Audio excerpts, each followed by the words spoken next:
Hey, everybody.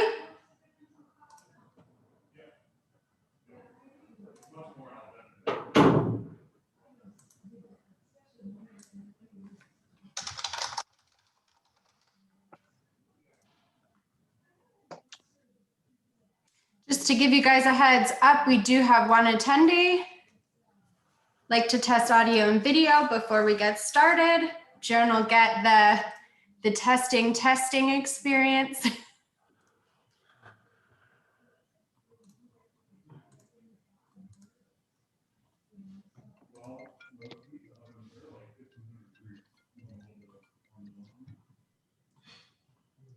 Hi, Candace. This is Tony. Can you hear me? I can hear you, Tony. So if you'd like me to have my video on, I'm happy to do that, but I've got the same issue we had yesterday where it says I can't start my video because the host has stopped it. Oh, we figured this out yesterday, didn't we? Yeah, I don't remember what you did though.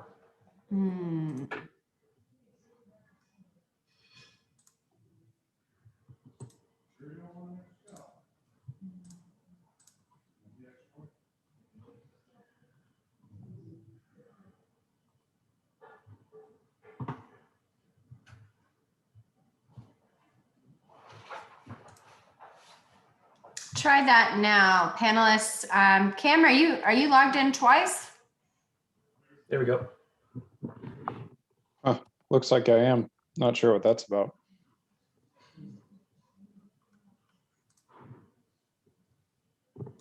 We currently have 3 attendees. For attendees that are here early, we will be starting right at 7.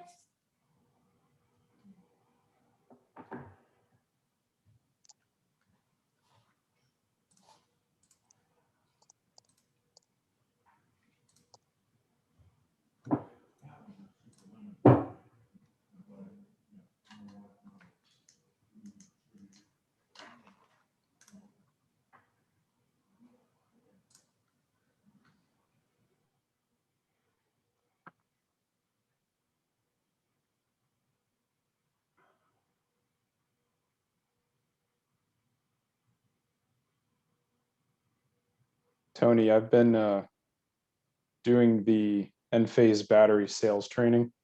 Oh, so you've been hearing my voice a lot lately, huh? Uh-huh. Compliments, man. You're a great presenter. I can't tell you how many edits I had to make it sound like I can speak for 30 minutes straight without making mistakes. That took an enormous amount of time to get that all set up. Thank you. Yeah, well, I couldn't tell. Like I said, compliments. Yeah, we're happy to have you. Joan Bouchard, who is one of our very active attendees, helped us put this event together. She said, hey, Candace, Cam, and Tony, it's Joan here. So Joan's excited to be here. Hey, Joan. Hey, Joan. We also have Mark Shields, Peggy Wagner, Sally Gertini, and Steve Schroeder.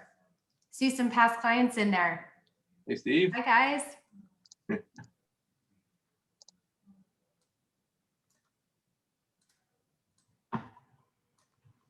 So just to warn everybody who is on the panel, we're going to do the Kahoot at the end. I tried to break it up into 2 pieces and still track the score, and it didn't work. So going to keep things pretty streamlined, talk about our sponsors in between still, and then have that fun Kahoot at the end. For attendees that are here early,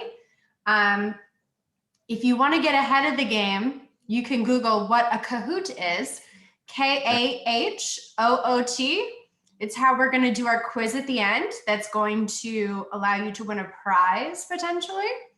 The benefits of this particular tool and taking a quiz this way means the fastest and the most right wins, not just who gets the most right answers, because multiple people could potentially get all the right answers. So it's a super fun tool. All you have to do is open a new browser on your phone or computer, go to kahoot.it, and we're going to give you a pin at some point. You'll just put that pin in, and essentially that's your game board. It's a pretty slick tool that we like to use for our presentations, and it's going to make this super fun and feel like a game show towards the end here. I see we have Andy Porter. Welcome, Andy.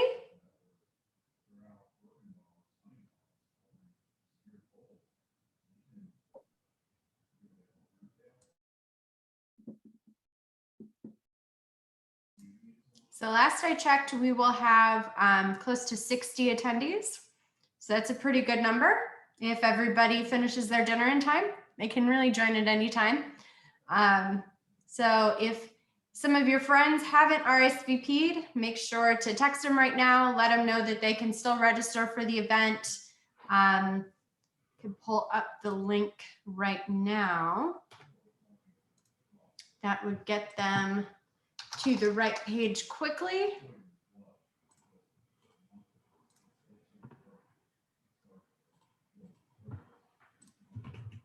They would go to bit.ly/solar ENV21, and that'll bring them right there.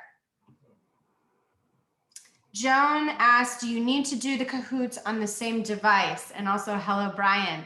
To answer that question, no. I prefer to have my laptop have Zoom up, and I will then grab my cell phone or iPad, it's not showing up because of my background, and go to kahoot.it here.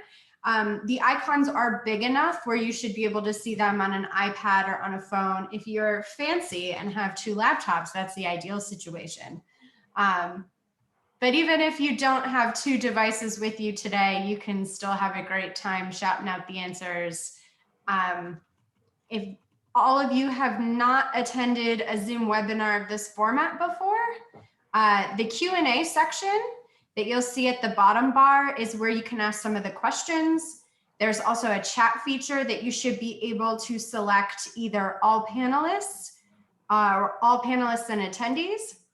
If you message all panelists, that will identify a problem. Maybe there's something that you can't hear or something that you have an urgent action item about.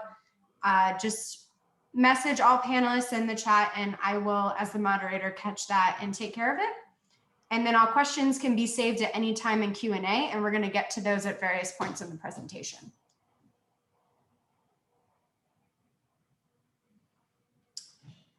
Joan also asked, what is the list of attendees and can we chat with them?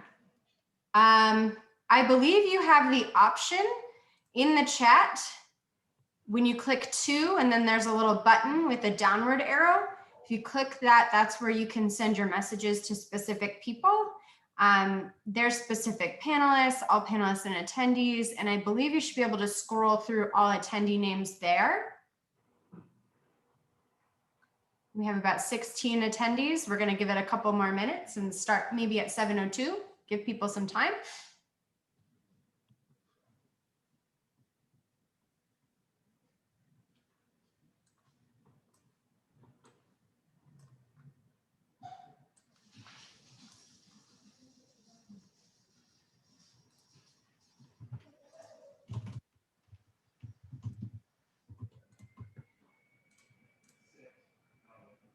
All right, got 19 attendees.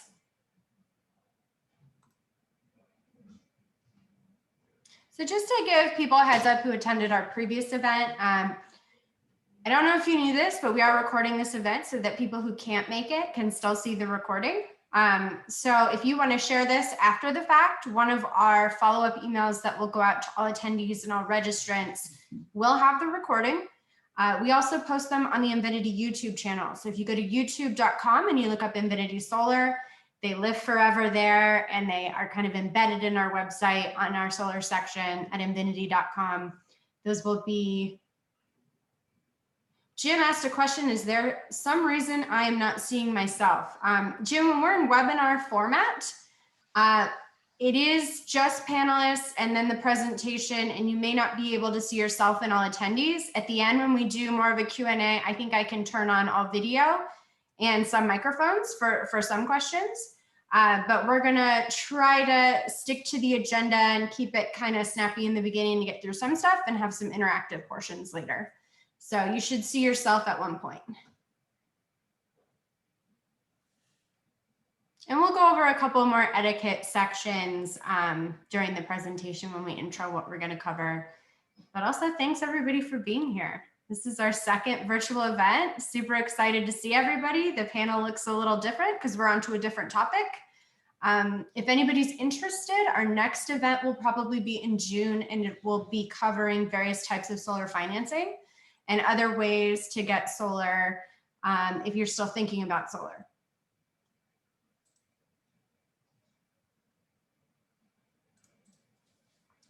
And we have 24 attendees, which is super exciting. Glad to have everybody. I'm gonna give it 1 or 2 more minutes. If anybody has a question in the meantime, test out that chat feature. Send us some fun hellos. We mentioned earlier that in the To section, you can select various options when you click on that button and see what's available to you to chat individual attendees, chat the panelists. You can also chat panelists and all attendees and get some fun discussion going in the background. But if you have a question that you want answered by the panel, you want to select on your bottom bar the Q&A button. We got a question. What was your first session about? I'm glad you asked. It was actually a much broader topic of what's happening with solar in 2021. It was right after the election results came out. On January 7th, we were starting to talk about what this administration was going to do to help renewable energy. We were forecasting a lot of the things that were staying the same, and then a lot of things that were changing in this year. And it is recorded on our YouTube channel if you ever want to watch it. It's a little bit longer, and this one's going to be about an hour. The other one was 2 hours, and I think the feedback was we loved it, but it was too long. And so this one's going to be an hour. We promise to get you out on time. You can stay later for questions if there's some additional stuff you want covered. But we do have our previous session recorded if you're interested in watching that. It was really awesome, pre-recorded video, virtual tours of some of our favorite solar sites. We'll probably revive that topic again and do it once a year where we actually do virtual tours of some of the solar sites that we've done residentially in the last year. And we like to celebrate those because they're fun, unique, and different, and interview those clients on our panel so that you guys can ask questions of them as well. All right, so it's 7:02. We got 30 attendees. We're gonna get started. So,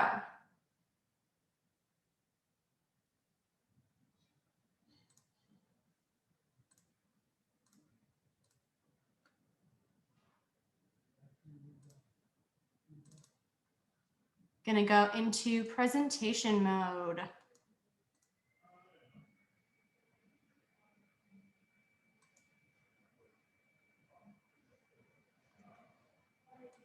Okay, can everybody see our screen?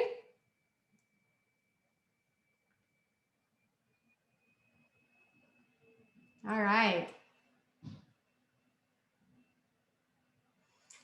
Okay, just 1 minute.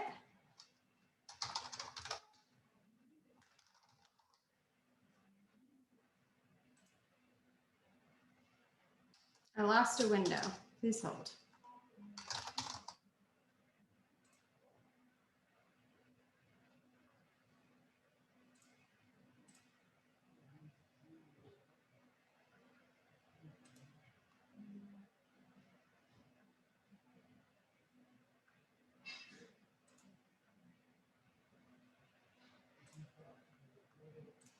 All right, welcome everybody. Hopefully everybody can see that we are going to be talking about home energy storage today. So here's a little bit about what we're going to cover. We have our event goals, what you're going to learn. We're going to intro some of our sponsors and hosts. We're going to talk about State of the Union, Solar in 2021 with Brian. We're going to talk about how energy storage works with Cam. We're going to compare a couple different options for home energy storage with Andy. And then we're going to have some Q&A on that content. And then we're going to go into Enphase. The real expert today is Anthony from Enphase. You know, he talks about home energy storage all day. So we were just talking about how he has a great session of training videos that our team has watched. We've installed their products for about 10 years, I think. And so we're really excited about Enphase and that they were able to join us. Well of knowledge that we're all very blessed to have you here. And then we're going to Thanks for have being some more questions. And then the Kahoot quiz. So I did warn everybody that we're doing sort of like a game show feature at the end for prizes. So everybody stick with us. It's super fun.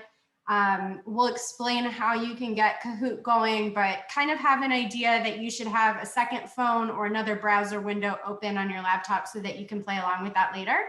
And we'll talk about some of the discounts and referral information that you get for attending our webinar, and then we'll award our Kahoot winner. So talking about event goals, we're hoping to share the state of solar in our region and how energy storage works. As solar owners and potential solar owners, what do you need to know about batteries? What's next with this exciting technology? And then for those of you who are just logging on, we just want to cover some of the etiquette around the event. We talked about any questions. You can use the chat feature to talk with other attendees and point out specific issues that may arise during the event. But you really want to put all of your questions that you want answered by the panel in the Q&A feature. So you should see that at the bottom of your screen.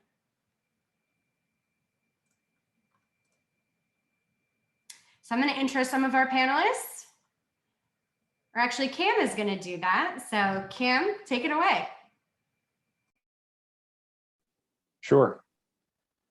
So up first tonight is Brian Henderson. He's been with Envinity for a long time now, and he is the manager of residential energy services at Envinity. Up next, Andy Porter.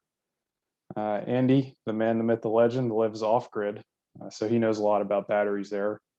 And he started working for Envinity after getting help from them installing his own system at his house. So that's cool. Myself, I've worked at Envinity now for just over a year. I love the outdoors, and I also love helping people explore their solar options. And then last but certainly not least is Tony Vernetti, our special guest from Enphase. Envinity has had a long history with Enphase, over 10 years, and we have a lot of trust with them as a company and with Tony as well.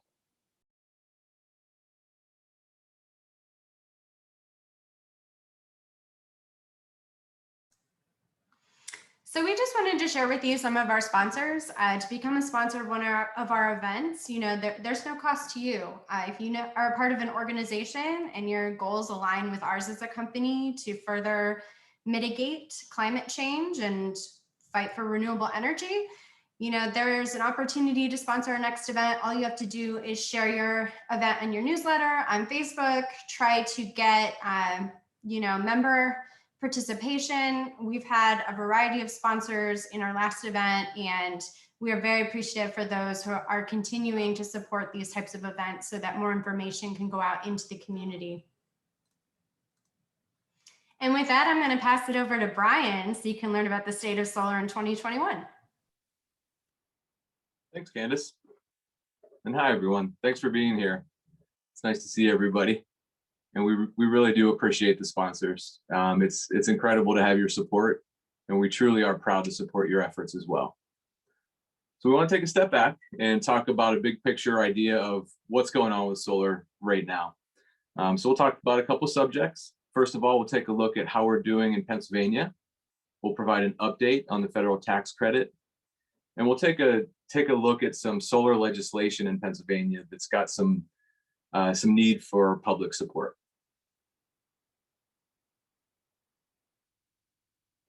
So how are we doing? Turns out not bad. Pennsylvania ranks 21st out of 50 states in installed solar capacity and plans on installing over 1,100 megawatts over the next 5 years. To further that commitment, Governor Wolf just last week announced that the state is committed to purchasing half of its energy from solar.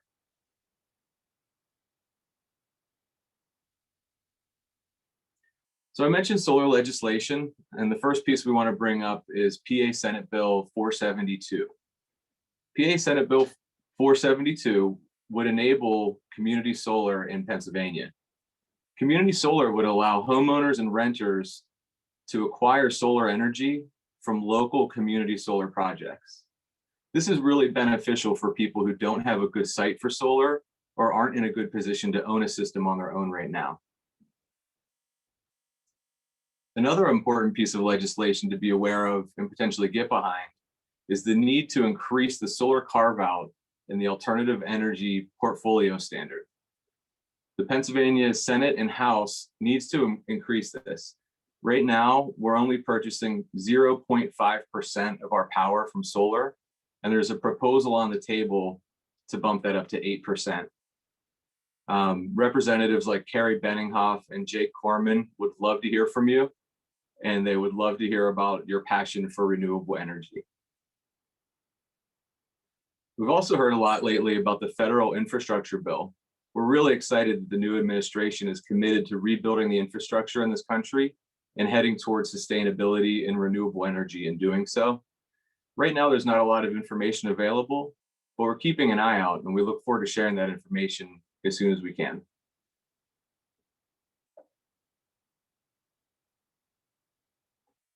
And the federal tax credit. So it remains at 26%. It was actually set to decrease to 22% this year, but a stimulus package passed late in 2020 maintained that federal tax credit at 26% this year and next year. It's now set to decrease to 22% in 2023. So at 26%, a typical residential solar system would be eligible for a tax credit of over $7,000. Another thing that we wanted to mention is that the solar industry is seeing something we haven't seen in a long time. Prices are actually starting to go up. Now, for a long time, we've seen prices steadily decreasing, but over the past several months and looking into future projections, we're looking at material costs going up and availability going down. Definitely want to mention that, because if you're on the fence about going solar, now's a really great time to think about making that commitment. Prices are going up and the tax credit's going down. And with that, we'll pass it over to Cam. Thanks a lot, Brian. So I just first thing wanted to echo Brian and say thank you all so much for being here. Hopefully we can help give you some information on solar and batteries. And yeah, so without further ado, a traditional grid-tied solar system, so your run-of-the-mill solar system with just panels, no battery. During the day, the solar panels are supplying the electricity to the home. And when the panels are producing more than your home is using, they're sending the extra energy to the grid. Like I said, there's no battery backup. Rather, the grid is your quote-unquote battery. That's where your extra energy goes, and that's also where your energy comes from at times where your solar is not producing energy, such as nighttime. And when there is a grid outage, your solar system has to shut down by code due to something called anti-islanding, which means that solar can't be putting power out onto the grid while people are trying to work on the grid and fix that infrastructure.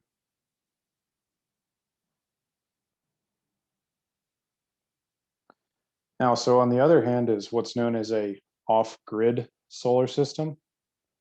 So this is a solar system that's not connected to the grid at all. And during the day, solar panels supply electricity to the home as well as charge the batteries. And therefore at night, the batteries are where all of your home's energy comes from.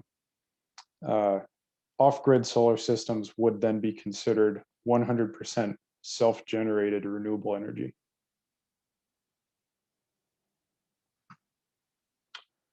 Okay, and last but not least, what we're talking about here today is what's known as a solar plus storage system. So these are grid-tied systems with both solar and a battery. And during the day, solar panels supply electricity to your home as well as charge the batteries. And then at night, the home draws power from the grid. However, in the event of a grid outage, the batteries will keep your home and particular loads running, depending on whether you choose a whole home or partial home backup. And so with that, I'd like to pass it to the man, the myth, the legend, Andy Porter. and he's going to give you a little bit of information about the different kinds of batteries that are out there.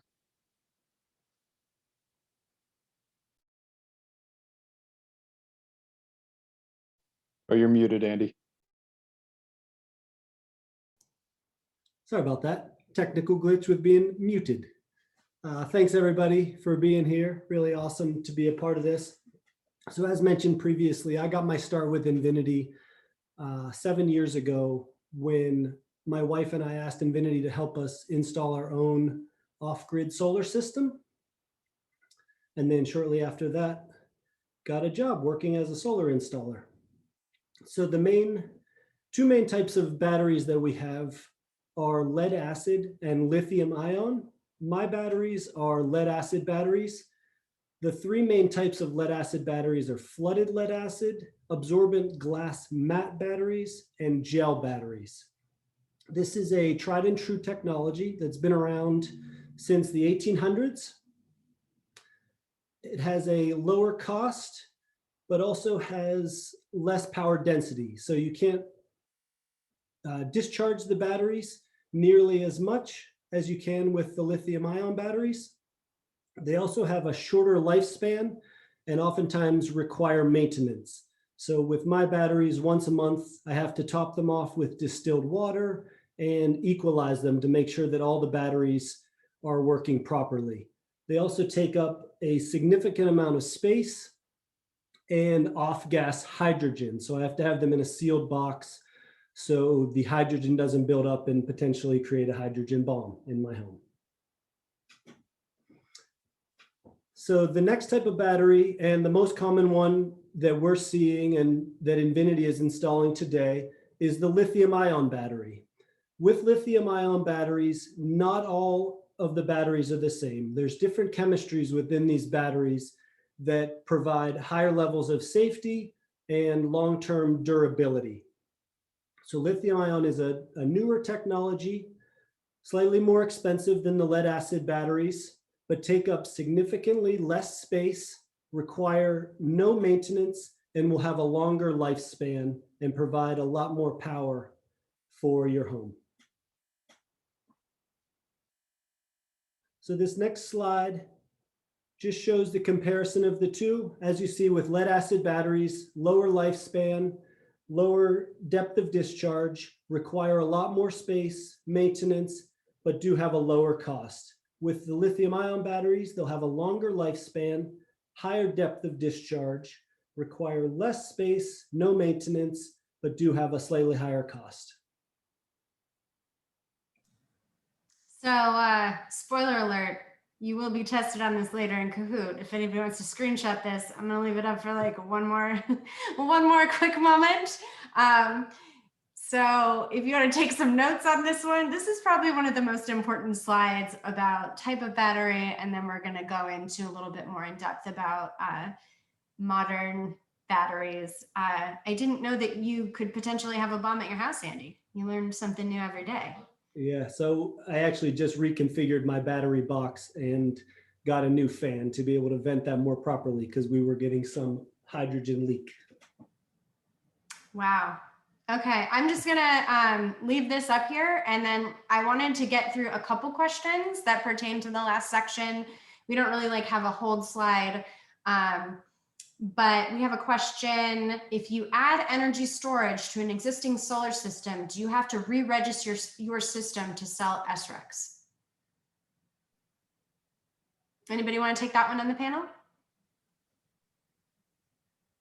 I can take it, Candace. This is Brian. Yes, that is in fact true. We do need to re-register the system if storage is being added after the system has originally been registered with SREC Trade. Just so you know, some of these that we're marking in the Q&A as answer live, we are recording the answers so people can access these questions later. Next anonymous question, does that tax credit apply to adding energy storage to an existing solar system or only new solar installations?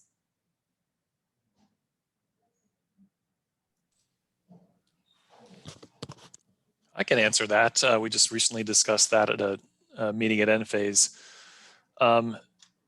So the IRS guidance on this basically says that if your system was installed within your PV system was installed within the last year, then energy storage, which is attached to it after the fact, as a retrofit, does qualify for that 26% tax credit.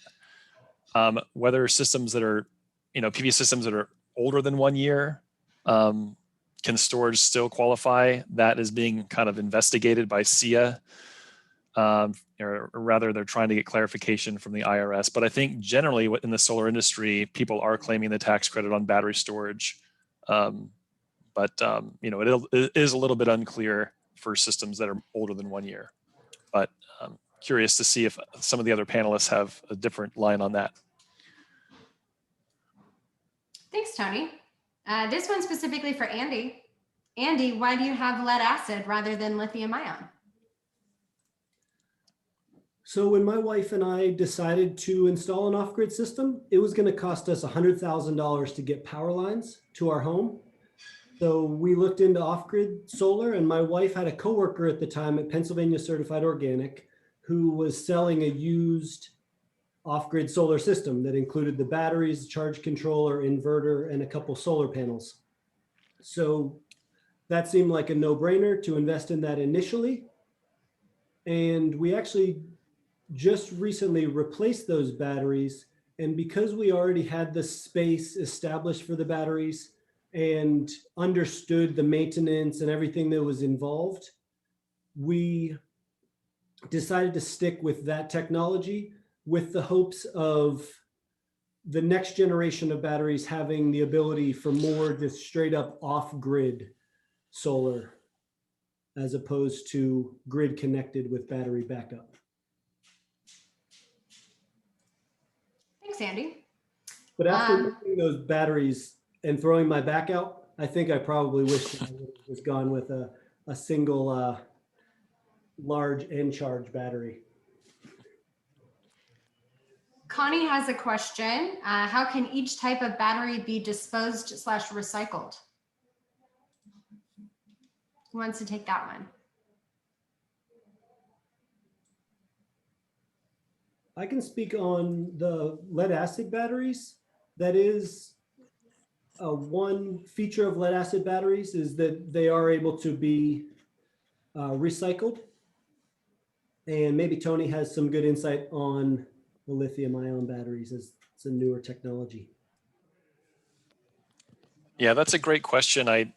It's not that easy to answer right now. My understanding is that the manufacturers, or should say major manufacturers of lithium ion technology, are building the batteries with the intention of having them recycled at the end of their lifespan. But it's sort of a chicken or egg problem. Most of the lithium ion batteries that have been produced for large applications like home battery storage or electric vehicles are still out there in circulation. So in time, as those get retired, that will create a market for recycling, companies to be able to dismantle those parts and scale up to where it's more efficient. I think I wish I could be actually a little bit more clear on that. episode on that. There should be, absolutely. There's definitely going to be a lot of money in recycling and getting the useful chemistry and materials out of those batteries. But yeah, as far as like how they're doing it today, I don't believe it's really been scaled up. One last question from Jim before we move forward. Can installations be phased? Panels in 1 year, batteries in the next year? Anybody on the panel want to take that one? I nominate Cam. Sure. So I guess the first part of that question, it depends on which year and how many years are between those two events happening. But I would imagine, yes, if you got solar panels in 2020 or 2021 when the tax credit was 26%, and then batteries in 2022 when the tax credit was still 26%, then yes, you'd be able to claim that in both years, but can't say the same thing for the years when the tax credit is supposed to decrease. Does that answer the question?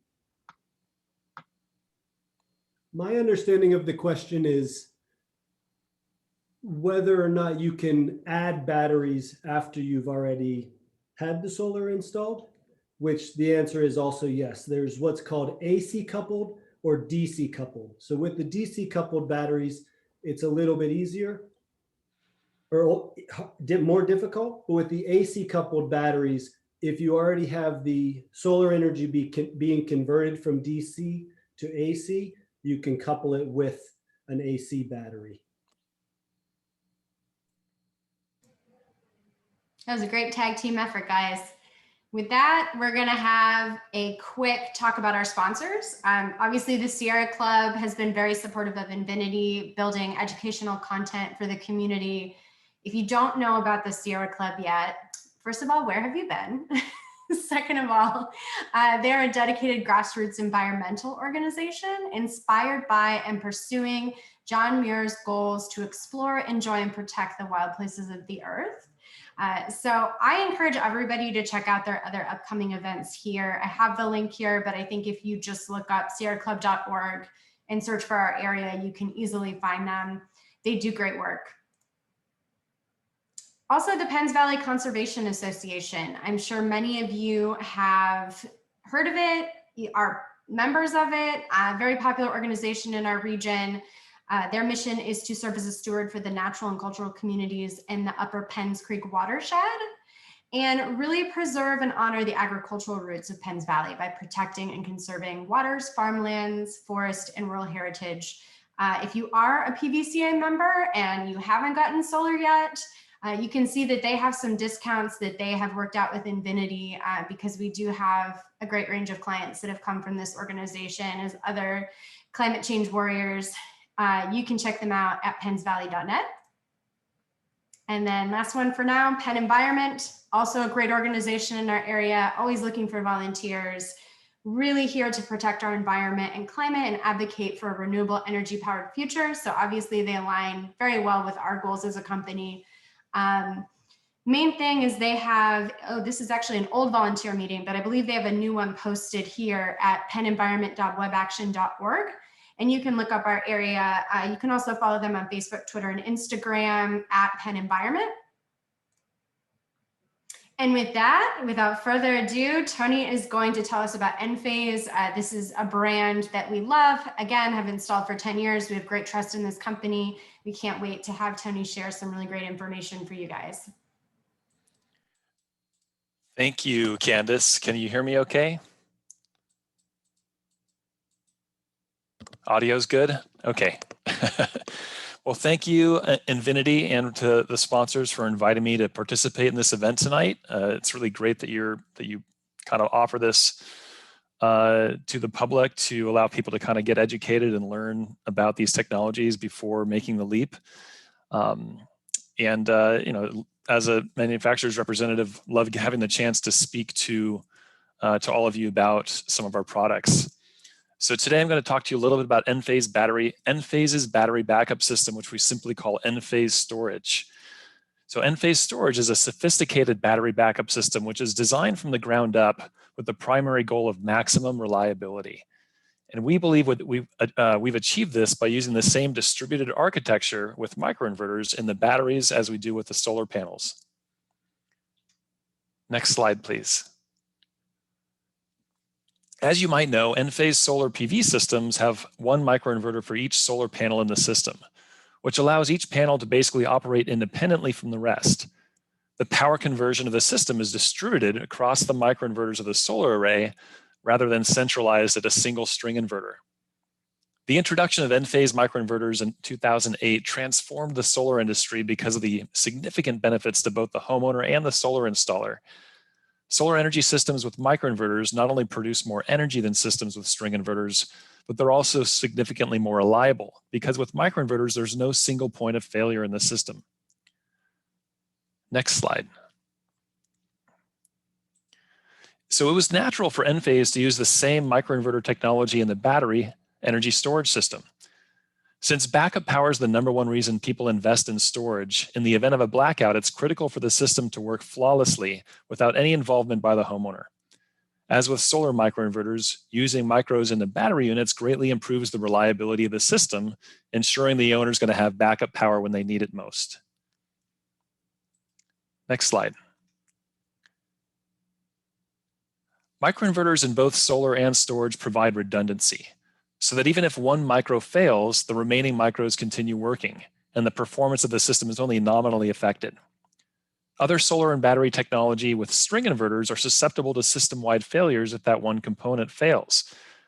Since Enphase batteries themselves have multiple microinverters, a failure of one won't disable the entire system, but rather the power output will be slightly reduced until it's replaced. For example, if one micro in a standard battery fails, it'll still produce 92% of its normal power. A battery with microinverter technology is like having a backup for your backup. Next slide. All Enphase storage systems have two key components: an Encharge battery unit called, the battery unit, which is called an Encharge, which has integrated microinverters, and an Npower smart switch. The smart switch stands between the utility grid and the home's electrical system. If there's a grid outage, the smart switch automatically disconnects the home from the grid, and the home will instantly be powered by the battery. The homeowner doesn't have to lift a finger to turn on backup power. In fact, they won't even notice the lights flicker with our system. Next slide.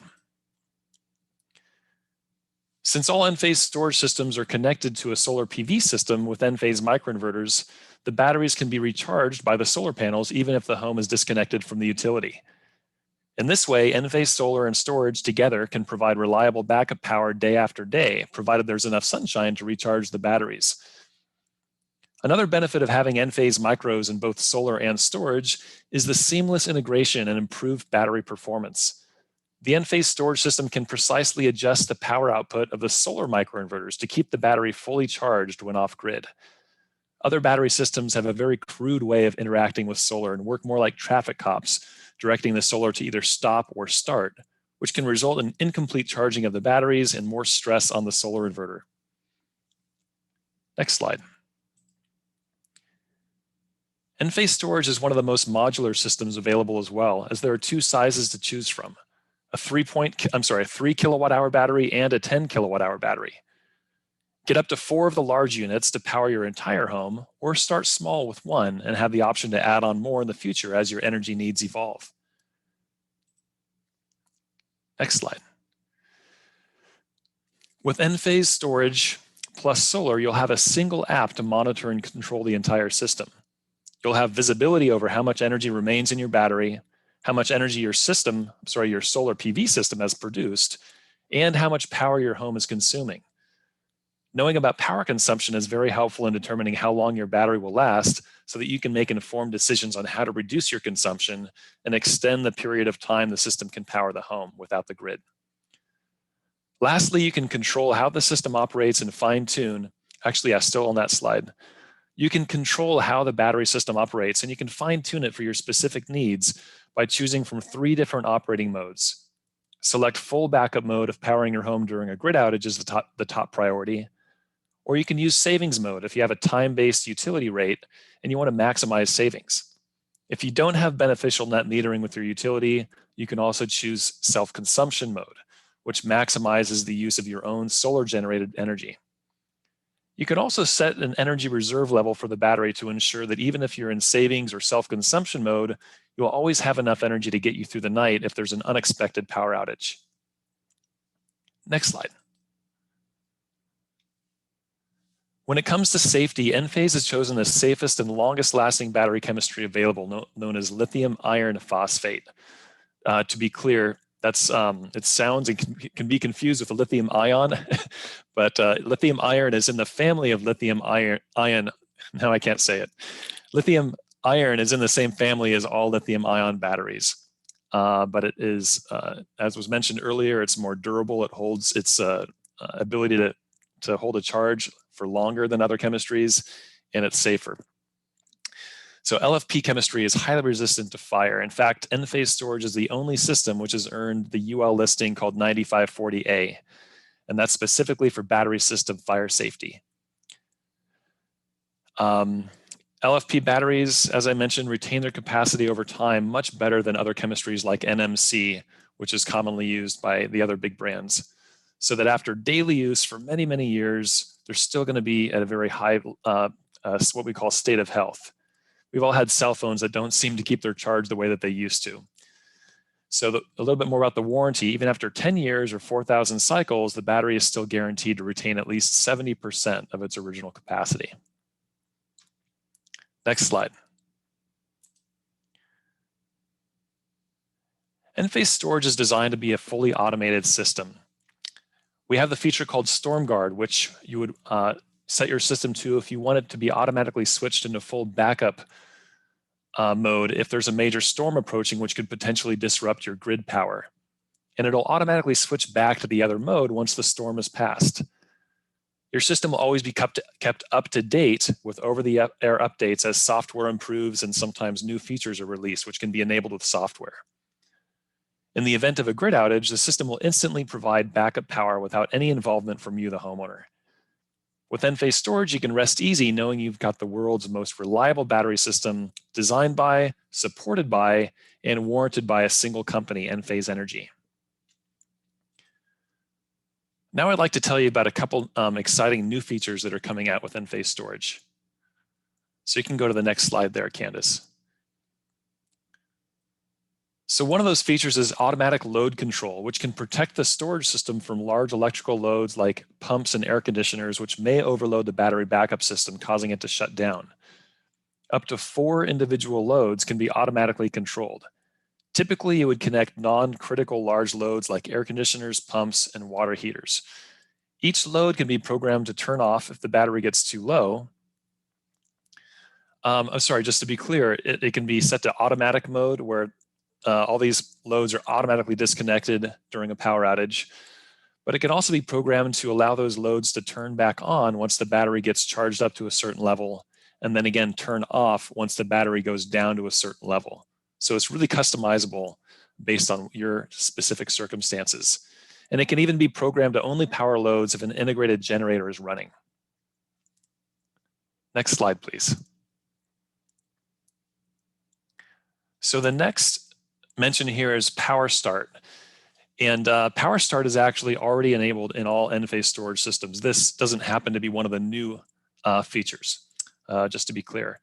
What Power Start is a sophisticated technology which improves the resilience of the battery backup system when it's grid disconnected.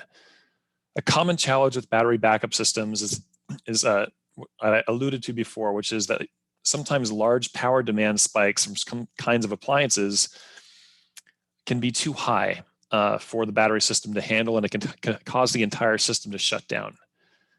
The new IQ8 microinverters inside the Encharge batteries are extremely fast, and they can detect demand spikes in nanoseconds. And they can spread that spike out over a little bit longer period of time to reduce the power use and reduce the chance that the spike will cause the battery system to shut down. This feature effectively increases the peak power temporarily by about 30%. Next slide. And the last feature I'll talk about today is advanced generator integration. Other battery backup configurations use an external automatic transfer switch, which allows either the solar and storage system or a generator to power the home, but they can't operate at the same time. When the battery gets low, it'll automatically switch the home's power source over to the generator. Enphase storage makes it possible for a generator, battery, and solar to operate simultaneously.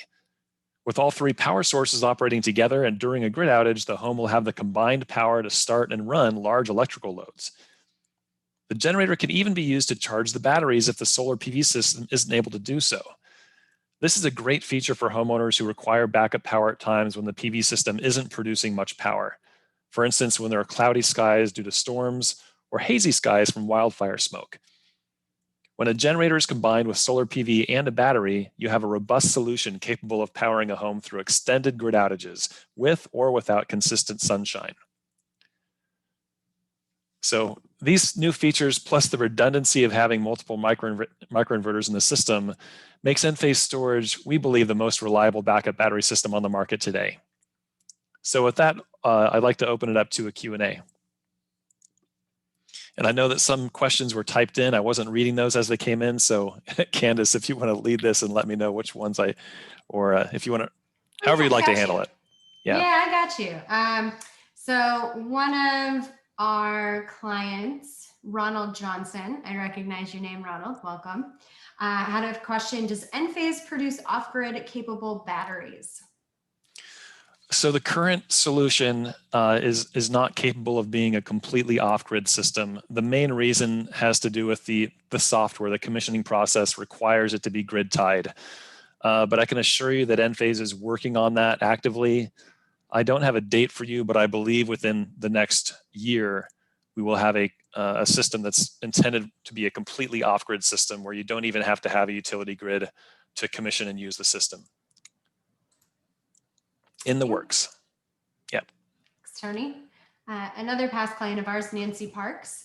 Will my existing solar system be retrofit with microinverters if I move to storage? If you want to get Enphase storage, then yes, you have to have Enphase microinverters. So if your current PV system has a different type of inverter, we do offer, well, sorry, I was going to say there's a discount. I was thinking of a different situation. So yeah, if you wanted Enphase storage, you'd have to replace your existing inverter with Enphase microinverters. That said, if you have one of the other popular inverter solutions out there, Solar Edge, we are going to be compatible with Solar Edge probably in Q4 or maybe Q1 of next year. So that is in the works, but today it's only compatible with Enphase microinverters. Andy or Brian, do you remember which type of inverter Nancy has, or can you pull that up?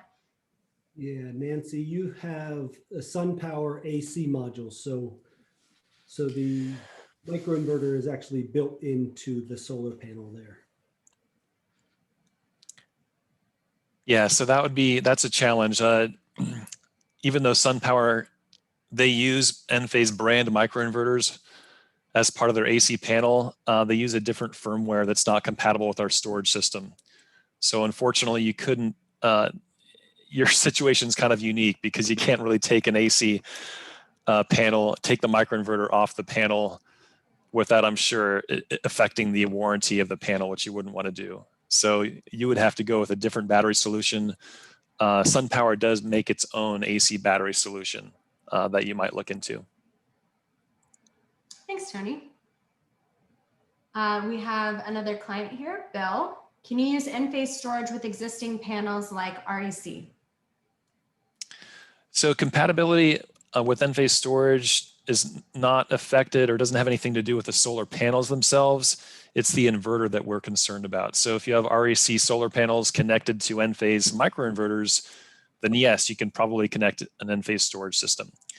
But that said, Enphase storage is compatible with Enphase microinverters, mostly that have been installed since 2013, the M215 or M250 or the current IQ series.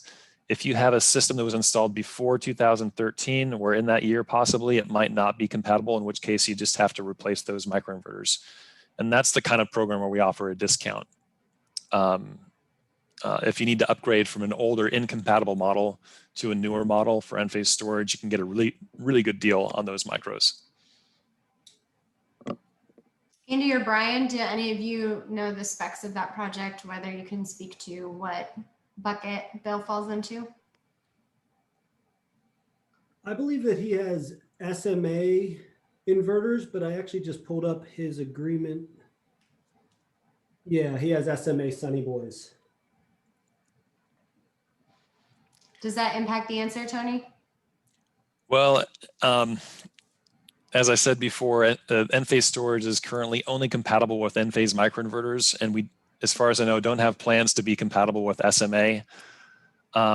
So if you, after your research, decided that Enphase storage is really the solution that you want, you would have to replace that SMA inverter with Enphase microinverters for the solar array. Yeah. Okay, thank you. Next, we have Craig. Is the Enphase switch available to allow a home to run off solar when the grid is down, even if the home doesn't have battery backup? That's a great question. Today, no. With the next generation of microinverters called the IQ8, which will be coming out later this summer, you could actually just have solar panels with their solar microinverters and an Npower smart switch and have backup power while the sun is shining, because those new IQ8 microinverters are grid forming. They can form the microgrid and power your home. But today's solution with the IQ7 microinverters on the solar array can't quite do that. The technology isn't quite there. So with the current package that we can offer, you have to have batteries if you want to have backup power.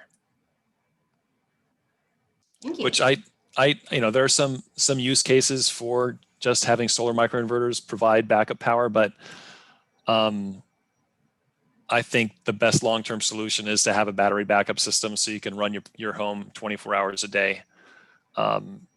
With just solar microinverters providing backup power, as I said, you can only power the home when it's sunny out. There's no storage whatsoever.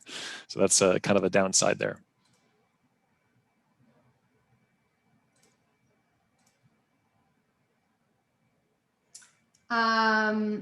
Joan has a question. Is this an app that you install on your smartphone to check storage of batteries? Yes. So there's an app for both Apple and Android devices called Enphase Enlighten. And you can also access it through the internet, through a laptop or what have you. So there are multiple ways to access the monitoring system called Enlighten. Lisa Richardson has a question. Do you install solar shingles, and is the capacity and reliability the same as with traditional panels? So I assume that would be for one of you guys. Or is it about compatibility with Enphase?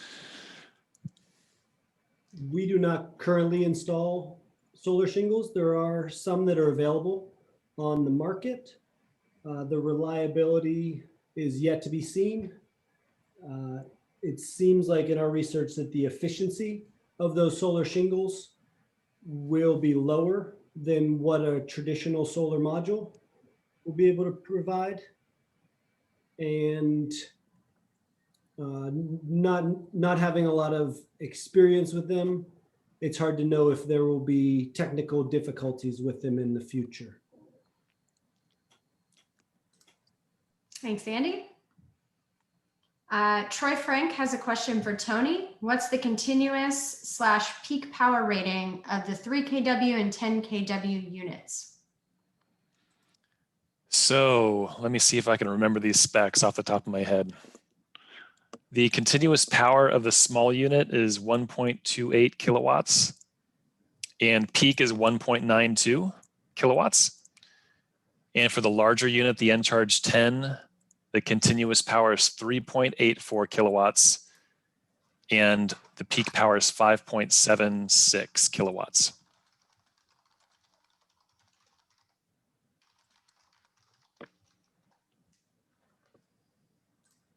Thank you very much. Sandy Craig, is anyone available for in-home consultation and or evaluation of whether it is feasible in a certain home? Of course, Sandy. If you want to email solar@invinity.com, we always have time for you. We have contactless and in-person site visits available, and we are, ready. So I hope that answers your question. Nancy Winkler, we have 20 panels. How much battery storage would make sense, and how much does it cost?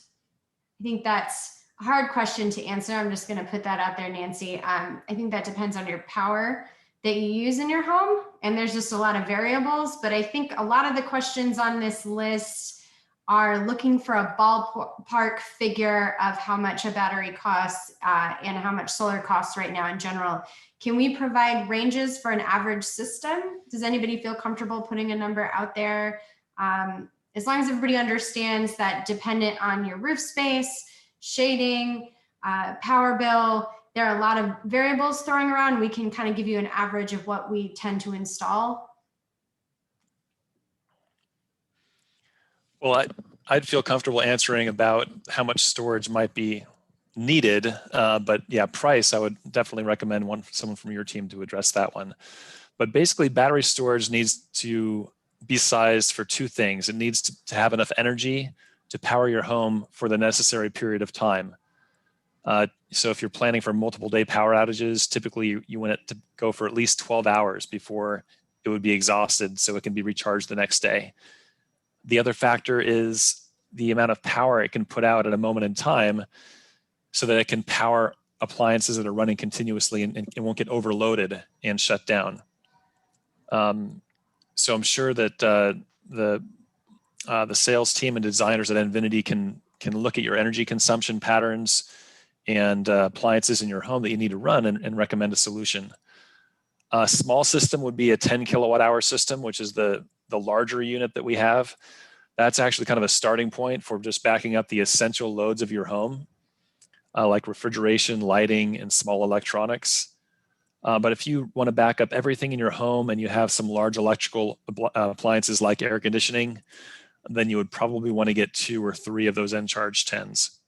But it's best, as I said, to have a thorough evaluation done so you can really pinpoint the correct size for your home and don't overspend or undersize and be unhappy with performance.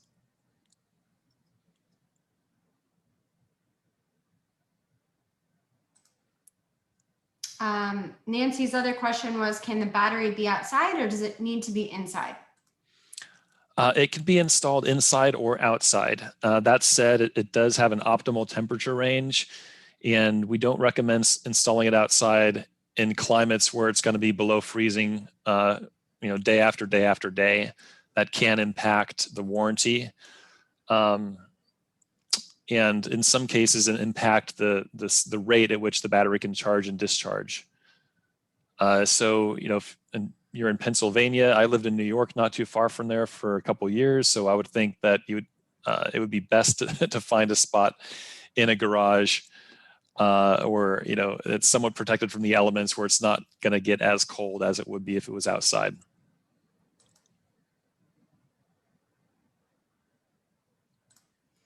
This is a good question. Lisa's question: what is the Invinity/Enphase current project timeline for State College? Are you experiencing delays in supply chain?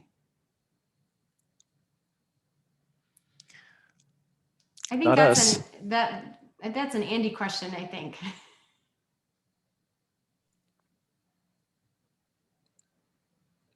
So currently we're scheduling projects to be installed in late June and July.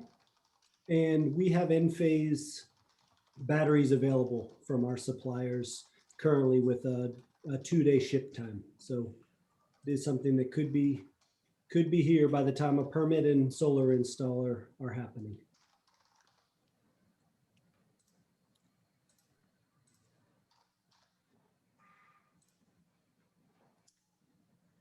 I have a question from Tom Horn. What is the effective life of the lithium battery? And I'm going to add to that question because we have another question. Are there substantial lifespan differences between lithium ion and lead acid batteries? So, Andy, you could speak to lead acid. As far as life expectancies or lifespans go, lithium ion batteries, the most common chemistries, big brands out there tend to have 10-year warranties. The warranty, for example, between Enphase and the Powerwall is pretty similar. It's a 10-year warranty that guarantees at least 70% capacity retention after 10 years. That said, lithium iron phosphate does degrade at about half the rate, or the state of health of the battery will go down at about half the rate compared to the other chemistry, NMC. So even though the warranty is up at 10 years, the battery is probably still going to be at 70 or 80% and will have many years of life left. There's no reason to think that you'd have to replace the battery in 10 years. But yeah, I'd love, Andy, if you know some more on that topic, I'd love to hear what you have to say. So the nice thing with the lithium ion batteries is not requiring maintenance. With the flooded lead acid batteries that I have and needing to maintain them and not being able to discharge them as much, if you discharge them too far, the life will go down significantly quicker than if you're maintaining them properly and not discharging them as far, and then recharging them as quickly as possible so they don't develop sulfur on the lead plates. Nice. Okay, we have a question from Julia. She has the older Enphase inverters. She asks, can I replace the old ones with the new kind as the old ones fail, or do I need to do the whole system at once? To answer you, I think I'd have to know which inverters you're talking about. If they are before the M215, like the M190, well, let me think about your question. No, you can replace individual inverters, no matter what model you have. You can replace them with newer models. We have some specific models that are actually designed to be compatible with older systems. So yeah, there is a solution for whatever your situation is. You're not going to ever be required to do the entire system all at once, unless you were retrofitting your system with a battery and we needed to have at least the M215s or newer to be compatible with the battery.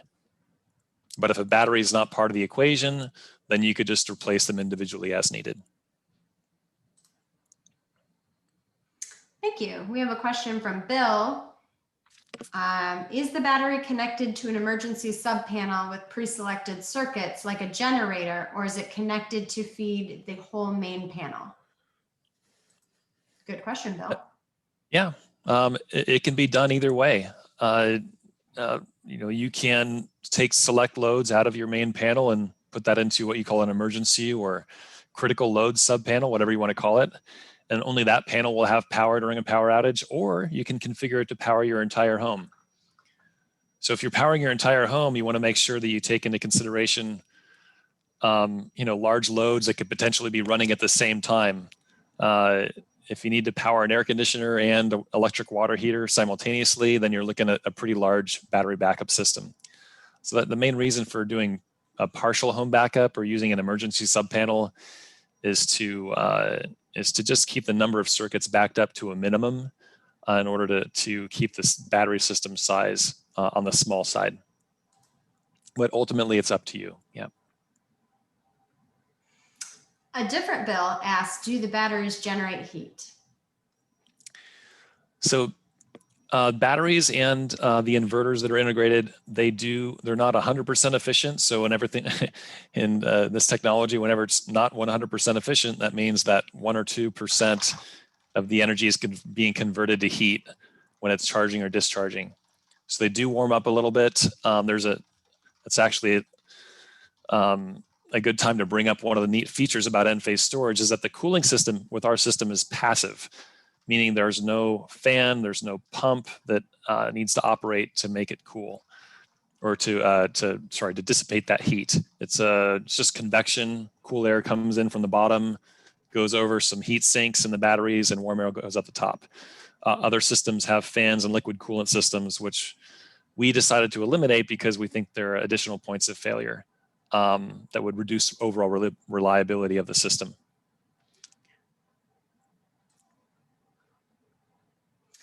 We have a question from Steve Schroeder. He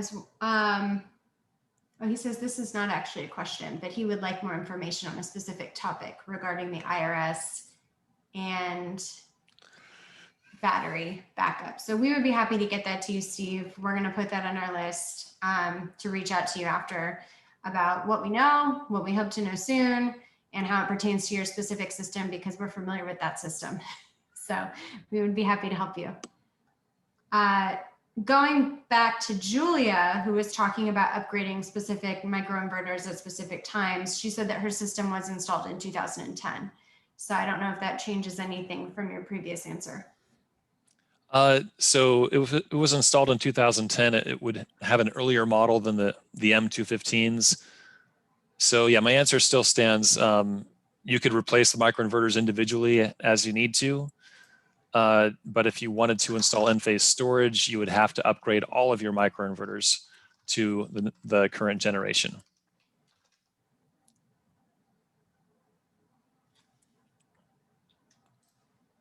Awesome. This is going to be a question for Brian, I think. Lisa Richardson has a question. What is the net metering policy with West Penn Power, and how does adding storage impact the homeowner's billing experience? Yeah, thanks, Candace, and thanks, Lisa. So West Penn Power will still offer net metering to you if you do storage, but the homeowner can expect to net meter less, right? The circumstance now of net metering without storage is that whatever your house isn't using, it's going to go right to the grid. With storage involved, it would be a balance of keeping the battery charged, powering the home as it needs power, and then the third step in the equation would be sharing with the grid. So there would be less net metering. Awesome. Thanks, Brian.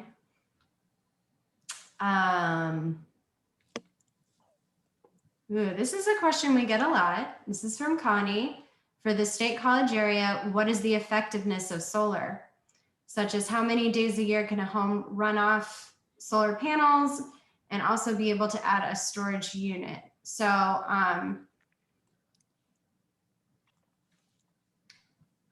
anyone want to take that one? I think there's some clarification that probably has to happen on the storage side. So Connie, if you can clarify the storage piece of that question, we can get started on the first part. Andy or Cam? Once again, I'll nominate Cam. Cam, you're on mute. Yeah, sorry, I was trying to consider the cost question there. Could you repeat what the question was? For the State College area, what is the effectiveness of solar? Such as how many days a year can a home run off the solar panels? Sure. So that question, I hate to keep doing this to you guys, but it is really case by case dependent. It's completely possible for a home in Pennsylvania to offset 100% or over 100% of their usage. But that also depends on what the home's usage is, as in what the usage habits of the people living there are, as well as the actual roof space and what that situation looks like. So to answer your question, it is effective, but it is also highly dependent on the situation. Yeah, Connie, I'm also going to follow that up with, if you are on Facebook or if you have accessibility to Envinity.com and go to our solar projects dropdown, some of those projects do call out the % offset.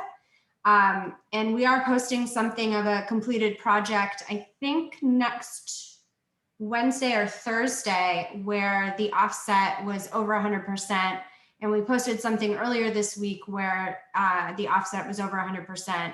Those don't have battery solutions, but it's definitely showing that the State College area solar is very effective.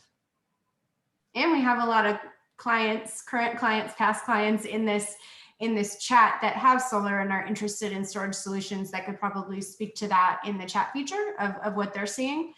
So that's the benefit of having this wonderful think tank / brain trust on this topic. I'm just going to read this before I ask it. Bill just wanted to comment that Envinity installed my system in February. It's working better than I expected. Thanks. He did not get any battery storage. Is now wondering if there's a point at which the difference in cost between what I buy from West Penn and what I sell to them would justify adding some backup. Not concerned about uninterruptible power, since he gets almost no outages, but is concerned about the rate that they pay me is higher than I expected. So the way that I'm reading it, it looks like you're almost talking about load shedding. Anybody want to take that about balancing the cost of West Penn Power in our area and the benefits of adding home energy storage?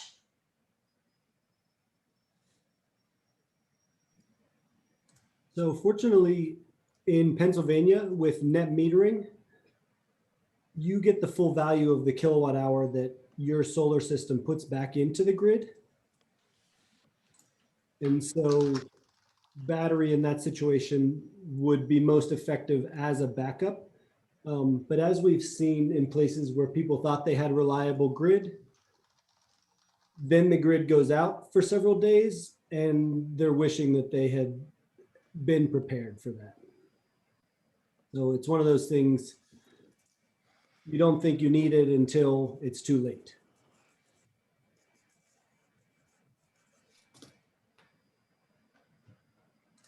Okay, with that, we're gonna go to the Kahoot. So I'm gonna have to get that set up. Anybody who wants to participate in the Kahoot and answer questions, I would go make sure that you have a browser window open or your browser open on any other device like a phone or iPad, and go to kahoot.it. All you have to do is put that in the browser, and we're going to give you a pin in a minute so that you can play along. Bill Riddleman put something in the chat for other people about the effectiveness of solar in the area to answer that previous question. Thanks, Bill.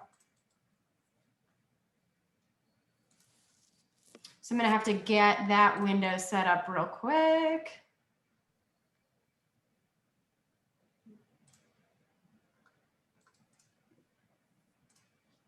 While Candace is getting that all set up, to touch on Steve Schroeder's question about the tax credit, the understanding that we got from speaking with the IRS is that if a solar system has been installed previously and a battery storage system is installed and is being charged by the solar system and not charged by the grid, that solar or that battery storage system will also qualify for the tax credit. But as is always, the advice is to speak with your CPA or your tax lawyer and to have them read the language in the IRS code, because it is sort of a gray area.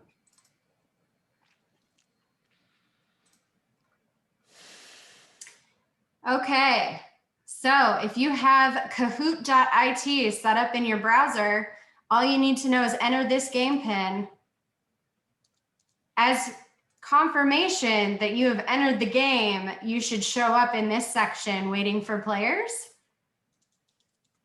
I see Heather, Tony, RB, T-Roy Jenkins. I know who that is already. Thank you for being here.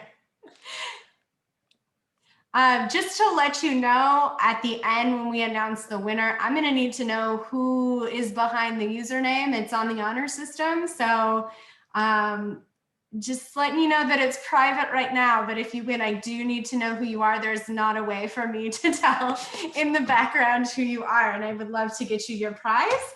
You're going to have a choice between a complimentary energy audit of your home or a $250 gift card to a local small business of your choice. So that is something to consider. You can give it a little bit longer. See, not everybody is registered, and that's okay. Not everybody has to participate, but I want to give people some time. Ah, Brian, you can't play.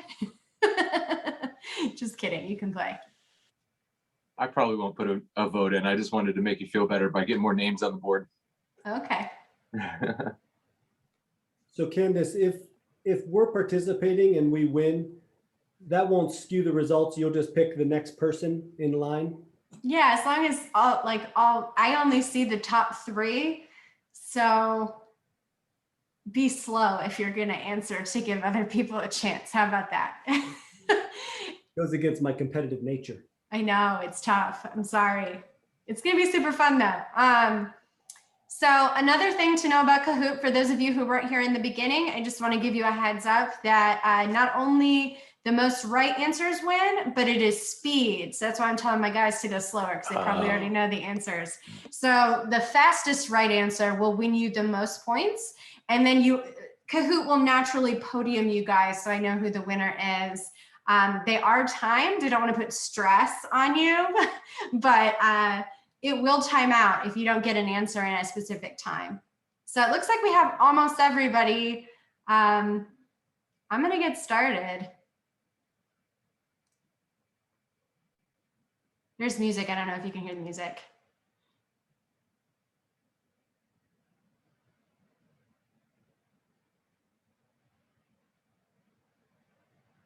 So Pennsylvania ranks blank out of 50 states in total amount of solar installed.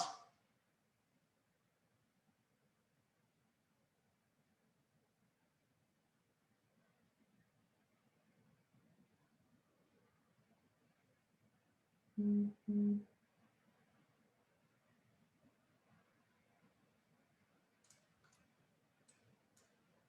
And keep the chat up in case anybody has some technical difficulties.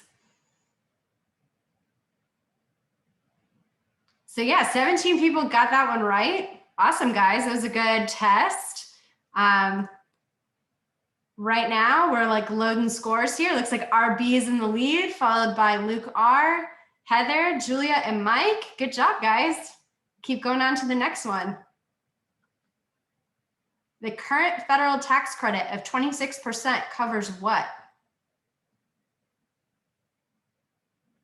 Am I the only one that can hear the music? Yeah, the music's not coming through over here. Okay, I'm hearing like dun dun dun dun dun dun dun dun dun dun. If anybody's interested in what it is. Sounds intense. It is pretty intense. I'll have to find out how to show the audio next time. Just dance so you kind of know like what it is. Ooh, 12 people got that right. So we're talking like clarifying, maybe Tony wants to recap on his question of the 1 year rule. This doesn't apply to all solar plus storage. I believe Tony's answer was it's within 1 year, right? Uh-oh, you're on mute. It's not that clear. Basically, SEIA, the Solar Energy Industry Association, asked the IRS for clarification. And when they asked them, they said, if a battery was installed on a solar system that was installed the previous year, is it eligible? And the IRS responded, yes. So some people are interpreting that as it needs to be installed within a year. But to me, it's not clear. So that's why the SEIA is seeking further clarification. So but I you'd be think pretty safe if you did it this year together though, right? Oh yeah, you'd be super safe if you did it together, or if it was within a year of the solar installation. I think it's likely that the clarification is going to be that it can be multiple years later, but caveat there, it hasn't been stated by the IRS yet. Sounds like a good blog post on my end as we get more information. Noting that one. All right. See if the score's changed. T-Ray Jenkins and Mike have gone up in score. Congratulations. And here is the podium right now as it stands. We got some more questions coming though. 3 of 6. Multiple selections possible. Which is true about batteries? Select all correct answers.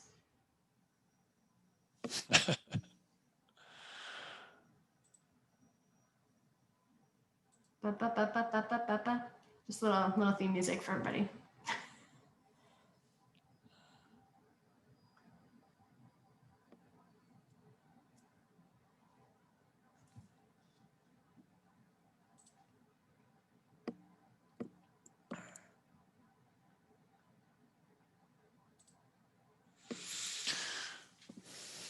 All right, so we got the people that did answer all got it right.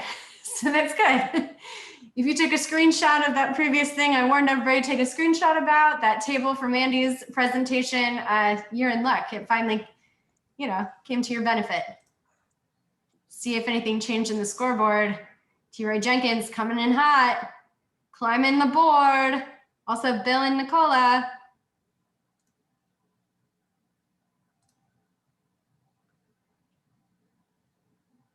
What are the 2 energy capacities of the N-Charge batteries? Fun fact, this is a general marketing shot from the Enphase website, and I think it looks like Brian. If I were to zoom out. feel like Those you're are right. actually the older AC batteries on the wall there that need to get you a new image.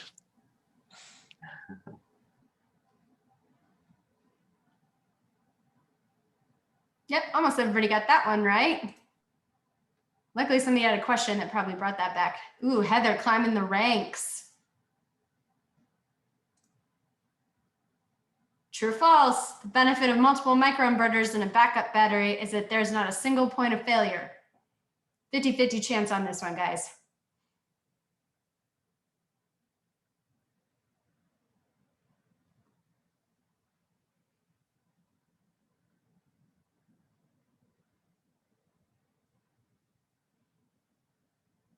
Two, one. Everybody got that one right. All right. Means Tony did a good job presenting all the facts. Anything happen with the leaderboard? Stayed pretty much the same. Last one. How many loads can be controlled by Enphase storage with the new load controlled feature?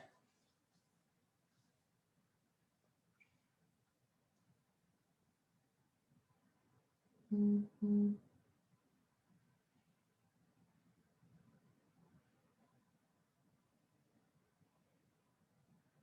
13 more seconds. This is more encouraging theme music. This is like you're almost there. 3, 2, 1. 12 people. All right, so 4. That's how many loads. And here's the final podium.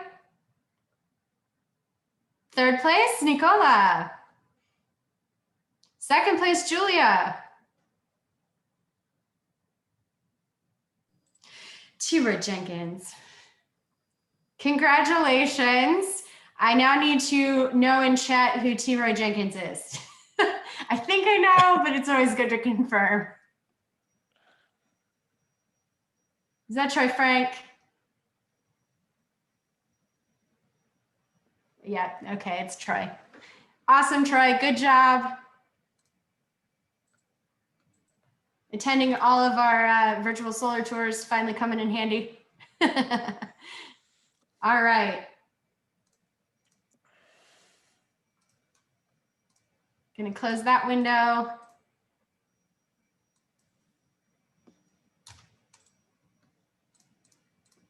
Hold tight.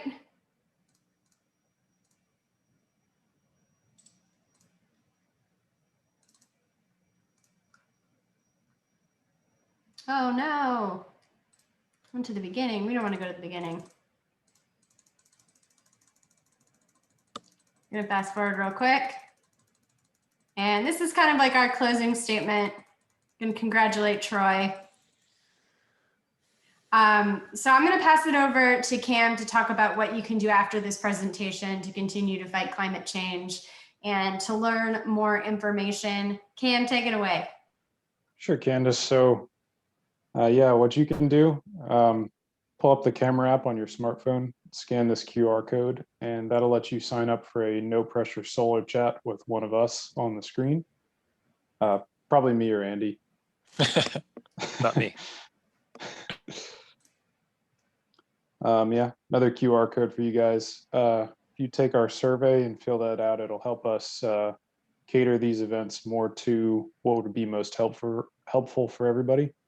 So yeah, definitely do that.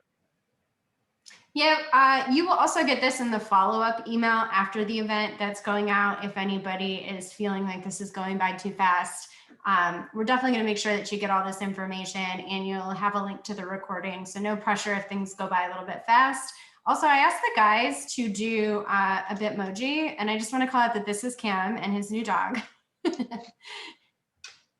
And this is Tony. I think we taught him what a Bitmoji was. Spitting image. Amazing. Yeah, and this is Andy. Free spirit. Andy's makes me really happy. Oh man. Well, yeah, so promise this is the last QR code for you guys, but if you scan this QR code, you can sign up to become a solar champion, which has a lot of different benefits, as in one of them is increased referral amounts, and you also get access to exclusive content. So definitely sign up to be a solar champion. Candace might have more to say about that. If you go to our Go Solar 2021 page on Envinity.com, there's more information about our Solar Champion program. You get a list of resources like frequently asked questions to prep you in conversations of people wanting to go solar that you may know. There is a helpful buyer's guide of how to get the most value out of solar. If you're not going solar with us, we want you to know the things to look for to protect you. And we're always willing to give a second opinion if you receive a quote that you're nervous about. We're here to promote solar in general, not just the Envinity brand, and here to educate on these topics. That's why we spend so much time on our webinars and working with organizations in the community.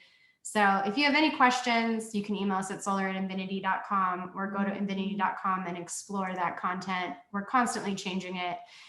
So here are some of the links in case that everything went by too fast. Here's your discount code if you're looking to go solar or interested in getting a quote about an Enphase product or solar storage. So this is the benefit that you get for attending our webinar. So right now, I'm actually gonna pop out here, stop sharing, give everybody an opportunity to ask any final questions you may have. We'll stick around a little bit. Don't feel super obligated to stay if this is past your bedtime or you've had enough of us, that's okay too. But we'll stick around in case anybody has anything else they want to talk about. And I think I can allow people to talk. If anybody wants to talk, just poke me in the chat. And I can actually, with this small amount, we can allow everything to talk probably without tech issues. Ooh, I see Tom Rayburn from my hood, Fells Bolsbergian. Good to see you, Tom. Thanks for coming.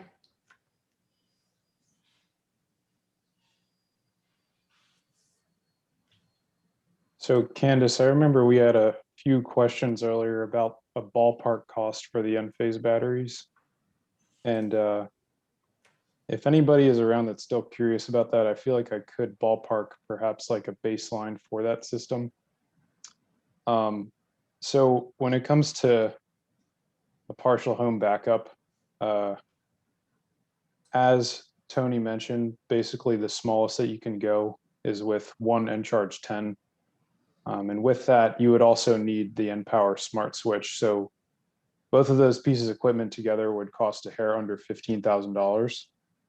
Okay, but then there's another bit of complication to that. And that is that in order for a partial home backup system to work, you're going to need a sub panel installed for your backup loads. And now the cost for that is going to be slightly subjective. So then the other piece of that is that the Enphase battery system is a modular system. So you can add on Encharge 10s or Encharge 3s, and super ballpark estimate for each additional Encharge 10, it would be around another $10,000 to $11,000. And then each Encharge 3 would be about $4,000 to $5,000. And those are super ballpark figures and, labor, et cetera, included. And I hope that answers those questions. I wanted to add that we get a lot of questions from clients. If anybody's still around, it looks like we still have about 13 people still with us. So I'll just add that we often get a question about how much solar to put on your home. And it, like we talked about earlier, it's really tough to say a ballpark figure when we don't know variables about your home. But one thing that you can do now to make sure that you're getting priced on the lower end of the spectrum that Cam just mentioned is getting an energy audit, figuring how you can reduce your energy load. When you start pursuing those energy efficiency measures, that is why Envinity is around in the first place. You can put less solar panels on your home because you're running more efficiently. You can have a smaller battery.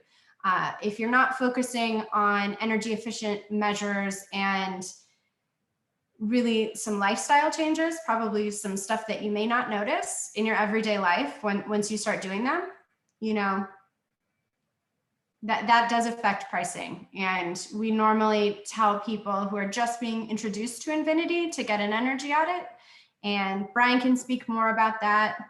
Brian is our energy auditor and has endless years of experience in this area, but I just wanted to push that out there since I did see that we have some Nashville students where your professor told you to join and some other people in the chat that probably don't have solar and haven't had that experience yet.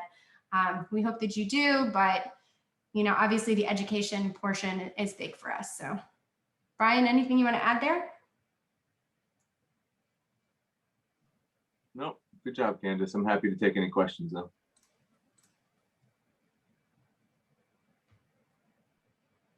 Tom does have a question regarding energy efficiency. Does Envinity recommend appliances, example furnaces and HVAC, that are energy efficient? I guess I should take that. Yeah, we do. An energy audit again would be a good way to, you know, get enough information on the table to provide good advice as to what your best options would be. We're not really suited to be an installer right now, but we'd be happy to help you consider your options. All right. With that, we're almost a half hour over. So I'm going to go let everybody finish dinner or go have a nightcap, whatever your plans are this evening. Thank you so much for Cam, Brian, Andy, and Tony, who had to jump off, for putting up with me as I say, let's do these events, because there is a lot of work that happens in addition to your everyday job. So I just want to let you know I appreciate you, and I'm sure everybody else here does too. Have a great night, everybody.